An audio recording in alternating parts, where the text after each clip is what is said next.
சபரிமலை ஐயப்பன் கோவில் எவ்வாறு உருவானது தெரியுமா? மணிகண்டனை புலிப்பாலுக்காக காட்டுக்கு அனுப்பிய மகாராணியின் சூழ்ச்சி அறிந்த பந்தல மன்னர் மனம் வருந்தினார். காட்டில் இருந்து புலிப்படையுடன் வந்த மணிகண்டனிடம் மன்னிப்பு கேட்டார் மன்னர். தந்தையே, மனம் வருந்த வேண்டாம். மகிஷியை வதம் செய்யவே நான் இங்கு வந்தேன். நான் வந்த வேலை முடிந்தது. இனி நான் தேவலோகத்திற்கு செல்ல வேண்டும் என்றார் மணிகண்டன். உடனே மன்னர், மணிகண்டா, உனது நினைவாக நான் இங்கு ஒரு கோவில் கட்ட வேண்டும் என்று கேட்டார். தந்தை கேட்ட வரத்தை அளித்த மணிகண்டன் தன் வில்லை எடுத்து அம்பெய்தினார். அது சபரிமலையில் போய் விழுந்தது. இந்த சபரிமலையிலேயே தனக்கு கோவில் கட்டுமாறு தந்தையிடம் கூறி மணிகண்டன் மறைந்தார்.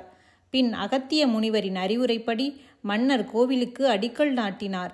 கோவில் கர்ப்பகிரகத்தை அடைய புனிதமான 18 படிகளையும் அமைத்தார்.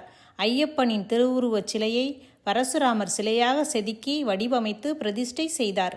இவ்வாறுதான் சபரிமலை ஐயப்பன் கோவில் உருவானது. தன் தந்தையின் விருப்பத்திற்கிணங்க திரு ஆபரணங்கள் அணிந்து பொன்னம்பலமேட்டில் காட்சி தரும் ஐயப்பனின் வரலாற்றை மற்றுமொரு பதிவில் காண்போம். சுவாமி சரணம்.